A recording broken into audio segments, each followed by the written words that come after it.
helps.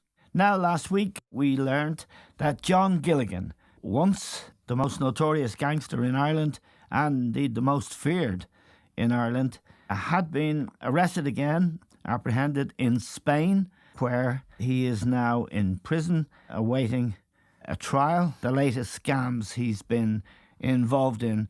Gilligan, I suppose, was most notorious for the fact that his gang was deemed to be responsible for the murder of Sunday Independent journalist Veronica Guerin back in 1996. But now, at the age of 67, there is a possibility that he can spend the rest of his life in prison. There's also a possibility that a gun that the Spanish police found in Gilligan's possession may well have been the gun that murdered Veronica. It's a very particular type of weapon. But we're joined now by Nicola Tallant, investigations editor with the Sunday World, who has been covering Gilligan's latest travails, but also has been covering him for a very long time. Nicola, thank you very much for joining us.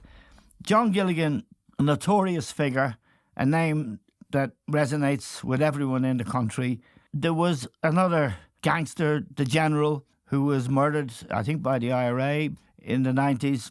And in my mind, it seemed that Gilligan moved into that space that the General had occupied as the man, if you like, in gangland. What's the story of John Gilligan? Yeah, maybe he moved into that space in our heads because I suppose Cahill was so infamous by the time he was killed. That's Martin Cahill, yeah, the General. Martin Cahill. He was being, followed around by RTE camera people, and he had, I think, dropped his pants outside a court to reveal a pair of Mickey Mouse underwear, and he was a very colourful and violent individual. So he was very much in our minds. Gilligan would have knocked around with Cahill and others in the sort of 80s when robberies were the big thing, and obviously Cahill was the master. He had, stolen masterpieces and had squirreled them away for whatever reason.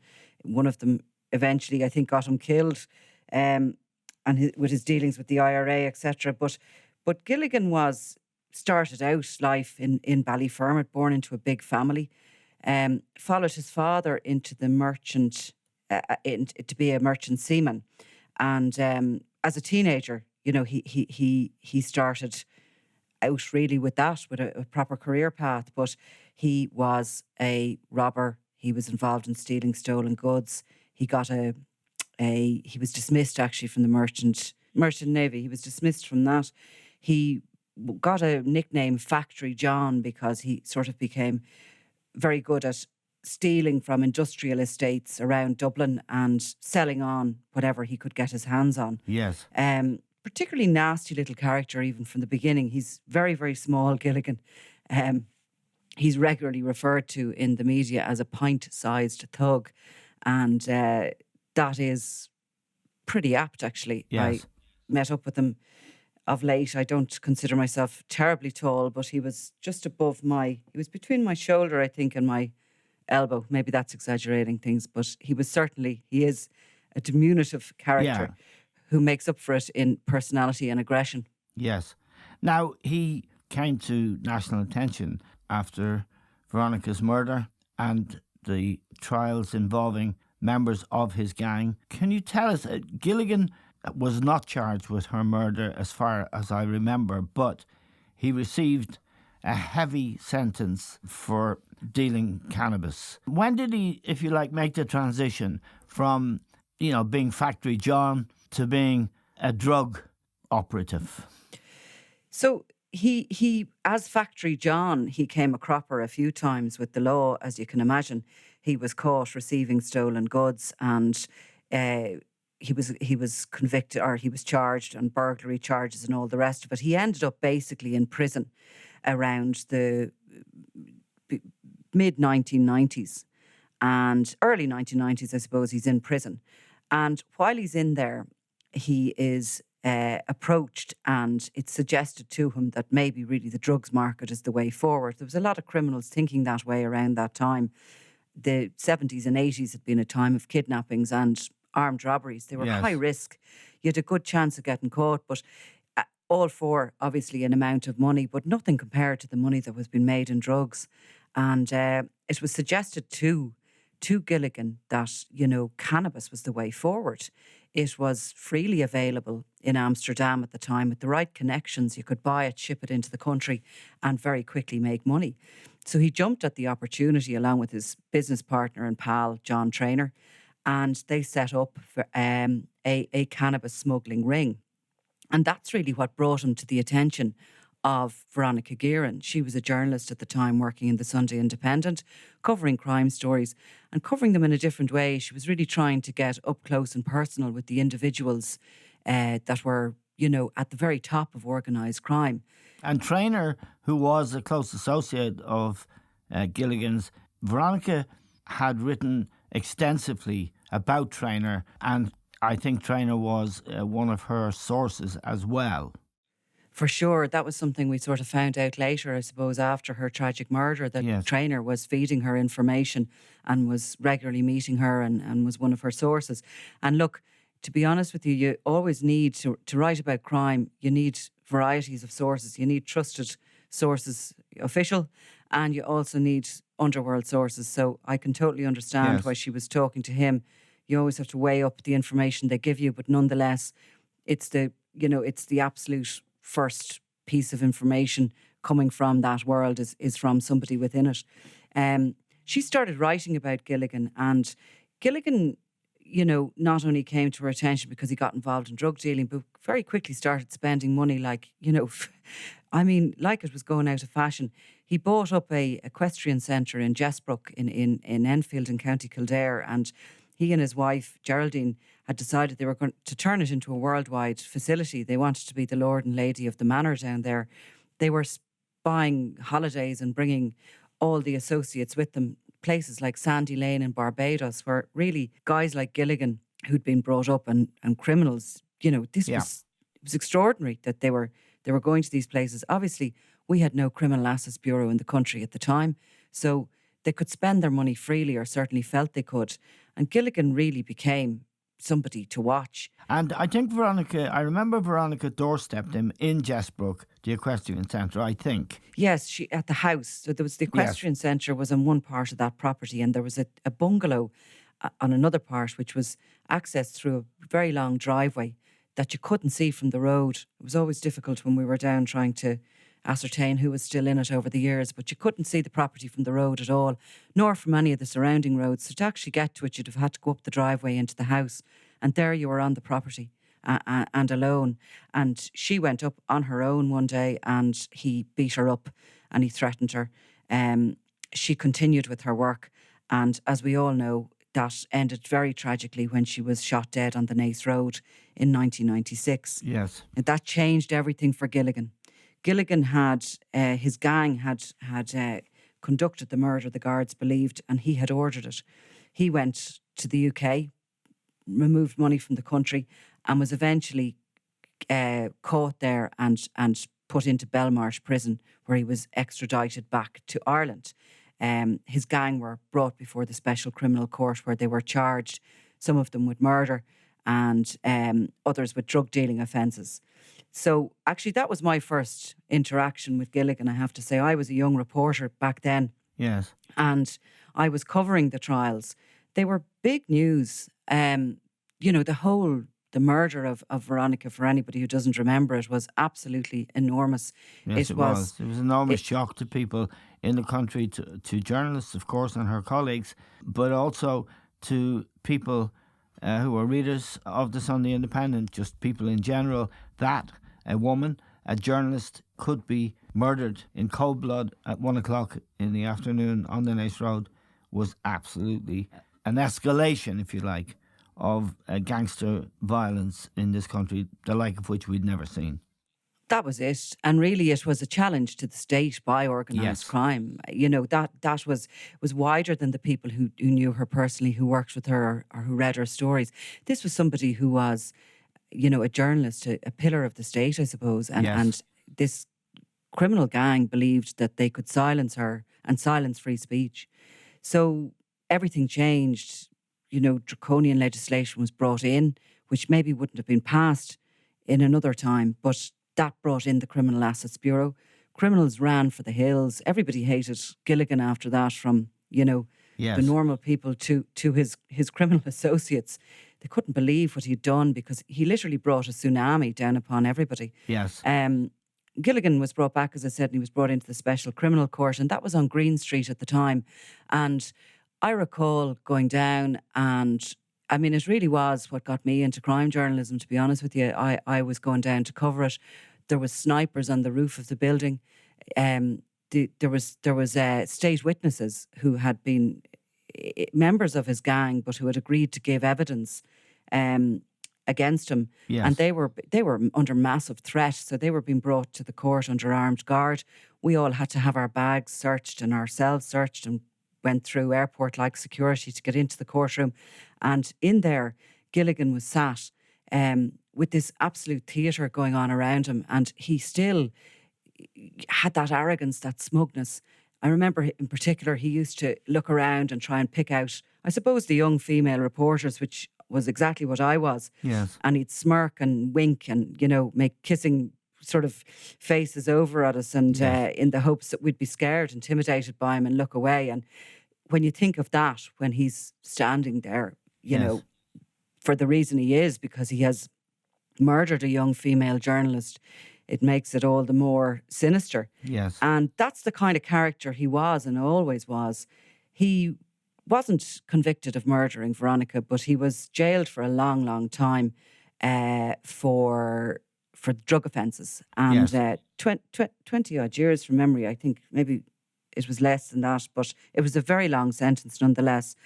And over that time, the cab got to work on his assets. They were only newly established, and when they started on the Gilligan case, they didn't do something that they do now as a matter of course. They didn't sort of object strongly enough to his application for free legal aid. And when he got that, they realised afterwards and down the road what a mistake that was. And again, it's a learning process, and nowadays they object stringently to everybody applying for that. But the free legal aid allowed Gilligan sit in prison and work as a jailhouse lawyer for himself. He challenged every aspect of the legislation, every single aspect. There was 20 years in total, I think, the Bureau fought him for those properties that they'd identified. Right. Cost a lot of money to the state, but it also, in a way, he did us a favour, because it challenged all that legislation that was there, and it made it more robust as the time went on. And it's left us where we are today, with a very successful bureau that really is a very strong arm in our fight against organised crime. Yeah. So Gilligan kind of went to, we heard bits and bobs of him out of prison, but nothing much until he was released then. Yes, and he, as you say, Nicola, he doesn't appear to be respected or liked by other criminals, and the reasons you give are very interesting indeed. He got out, and then he tried to... How long has he been out? Well, I'm just trying to exactly remember. I think it was around 2013 or 2014 he was released. I think it was 2014, I think. It was 2014, yeah. Yes. I was actually there at Portlaoise Prison with my colleague Mick McCaffrey that day. Actually, that night, we all camped out waiting for him to be released. There was talk, would he be released during the early hours of the morning? And eventually he came out, gave us all a smug grin, was driven away. There was a couple of people followed him. He went back to a relative's house, had a party, came out, had a pint, lifted the pint. It was an awful day. Yes. In one way. I remember at the time, actually, it was quite an amusing story, but we had heard that he had been looking for money. So when criminals are released from jail, sometimes other criminals will do a whip around for them. Yes. Because they need a few bob to get back on their feet. And in Gilligan's case, he had sent an associate of his around with a begging bowl looking for a few bob from various well-known criminals of his same vintage. And we had heard that his associate had been threatened never to come back to certain places. And, he'd been run and basically left with an empty bowl, that nobody wanted to give Gilligan anything. Yes. And at the time, I actually called up to a guy by the name of Noel King Size Duggan, who was later murdered as part of that Kinahan Hutch feud. But Duggan was called King Size because he was the man who brought all the smuggled cigarettes in. And he was a bit of an owl character, like a bit of an owl character when it came to gangland. But I had heard that Duggan had run this associate of Gilligan's and had, well, shall we say that a gun had been put to this man's head and he'd been told never to come back. So I knocked at Duggan's door and he opened it, and he was just a bear of a man, a huge big guy. And before I knew it, I was kind of standing in his sitting room, and he was offering me coffee. And he asked me what I wanted. I said we had just heard that he wasn't too happy with Gilligan, putting out the begging bowl to him. And obviously that was something he was quite happy going into the papers with. But he said to me that Gilligan basically could rot in hell. And he said that was coming from not just him, but from everybody. Right. And when he came out in 2014, he had to employ a bodyguard, a guy who would drive him around as well. A guy you described in your piece yesterday in the Sunday World as a dissident thug, Stephen Dougie Moran. Stephen Dougie Moran, yeah. Yeah. Originally from Limerick and originally senior man in the Continuity IRA, living in Dublin and employed as a heavy for hire. And Gilligan had to, basically, he was so hated. The likes of Duggan maybe had it right when he said that nobody wanted to know, except obviously to put a bullet in him. And Gilligan had to employ Moran as a bodyguard. He very quickly realised that there was a number of threats on his life. One of them was coming from the Kinahan organisation. He was in a pub in Dublin some months after he was released, and there was reports that a gunman had run into a pub kind of a few doors away. Obviously got the wrong pub, and Gilligan had fled, realising he was lucky to get away with his life. And sometime later, he was in his brother's house and a gunman burst in and shot him and followed him as far as the bathroom. Gilligan locked himself in behind the door of the bathroom, and the gunman eventually fled, believing he'd been finished off. But amazingly, he, while critically injured, survived. And Moran was shot a few weeks later. So that was reason for Gilligan to leave town, to leave the country, and to go into proper protection again. He went to Spain eventually, where his daughter lives. I think his wife lives there too. No, neither of them live there anymore. They did. I mean, Gilligan had this pub out in Spain, didn't they? Yeah, called the Judge's Chambers, and that was sort of identified as the jewel in the crown. But the Criminal Assets Bureau, at the time they began investigating him, weren't given much cooperation from the Spanish police. The Spanish would have had much bigger fish to fry down in the Costa del Sol. Yes. And I don't think they had an assets recovery agency themselves. And it was all very complex. So it was kind of left, and nobody quite knew the ownership of it, although it was within Gilligan's family. His daughter, Tracy, ran it for some time, and his wife, Geraldine, was out there as well, all while he was in prison. It was always suspected he'd make his way back to Spain. This pub, by the way, was in Alicante, which was where Gilligan was arrested the other day. Around 2015, I think it was, I had heard that pub was for sale, and a team from the Sunday World went out there, and we set up basically 2 Russian gangsters to go in and attempt to buy the pub and see how we'd get on. We videoed the whole thing. I must actually root it out and put it back up on the Sunday World website now, because it's quite an extraordinary sting. But our Russians went in. They were liaising with Tracy Gilligan about the sale of the pub, and there was a mortgage, she told us, on the pub of 250,000, but she would take the rest of the money in, the black money as it was called, which was cash. Cash Cash in floor. It's known as. At the time, she also offered us she'd no idea, obviously, she was dealing with the Sunday World. She thought she was dealing with real Russians. But she also told us that they had two properties, or she had two properties out there, and would be interested in selling one of them, which was in Orhuela. And that again is where Gilligan was arrested.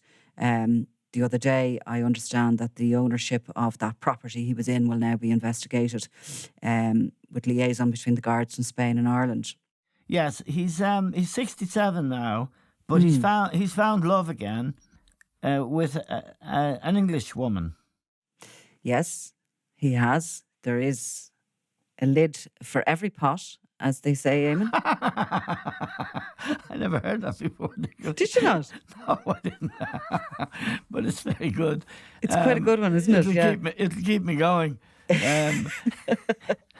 Okay, so he's found love, and I don't want to trivialize somebody as dangerous and brutal and savage as John Gilligan, who ultimately was responsible for the murder of our colleague Veronica. However, he's living proof, is he not, Nicola, of the old adage that crime really doesn't pay. Because at the age of 67, the latest charges against him, and you have a very good piece in yesterday's Sunday World, I mean, the drugs and cash that the Spanish police got when they raided his... I mean, it looks like small-time stuff compared to the big boys, the Kinahans, for example, and others in that game now. So, but I do note in your piece yesterday that you say he had hopes at some stage of making a comeback and becoming Mr. Big again. Oh, for sure. I mean, his size doesn't, don't let that make you think that he doesn't have a giant ambition. He does. And when he came out of prison and all of that has gone on since, he was arrested, by the way, last year in Belfast with 20 grand in his luggage, and he was actually acquitted. They were going to, there was hopes that he might have been jailed there, but he was acquitted. He has been travelling around for the last 3 years with his girlfriend in tow, who is also in her 60s. She's a granny from the south of England, who has been with him in this kind of nomadic existence as he's tried to establish himself again as a drug dealer.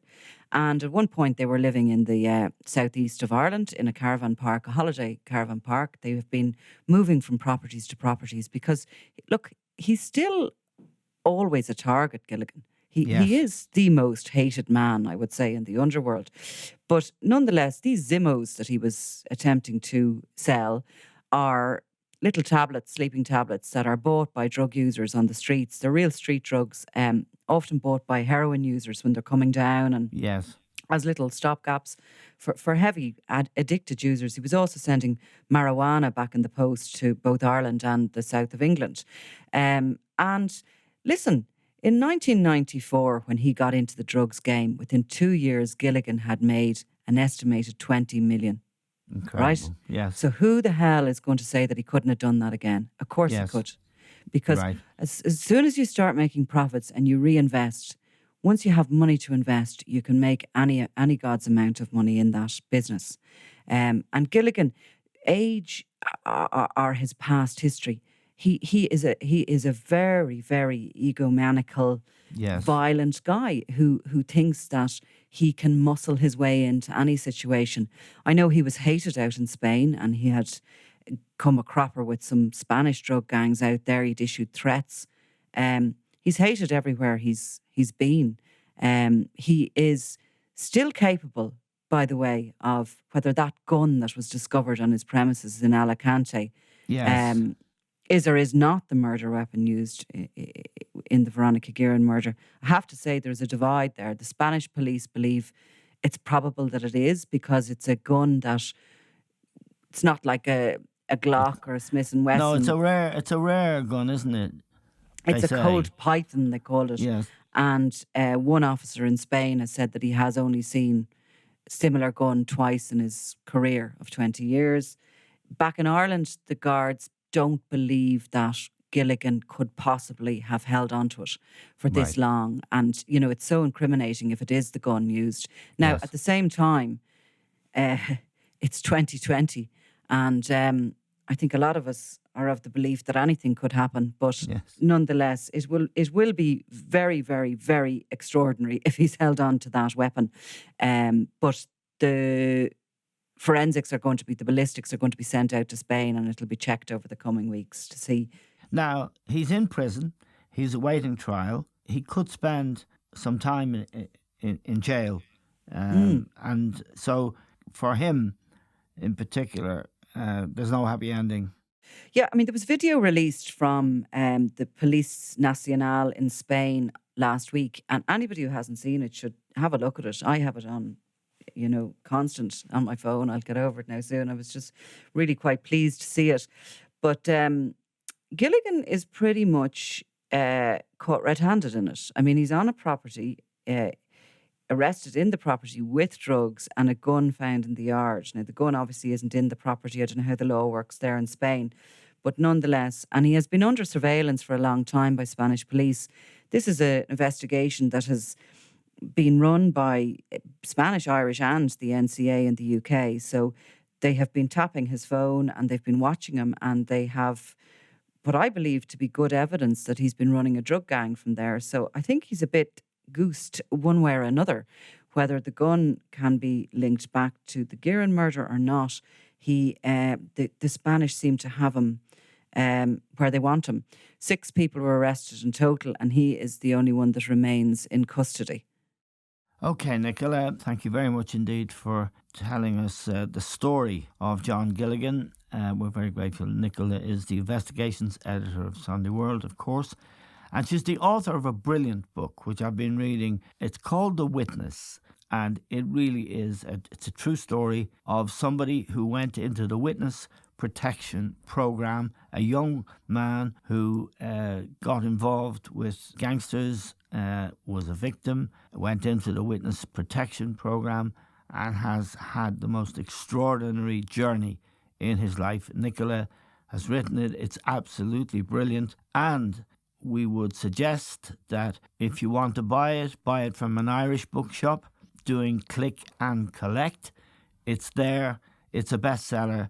It's a superb piece of work, and we're grateful to Nicola for joining us today, and to you for listening, and to our sponsors, Tesco. The book is called The Witness. It's compelling, and it might give you some insight into the way this country works.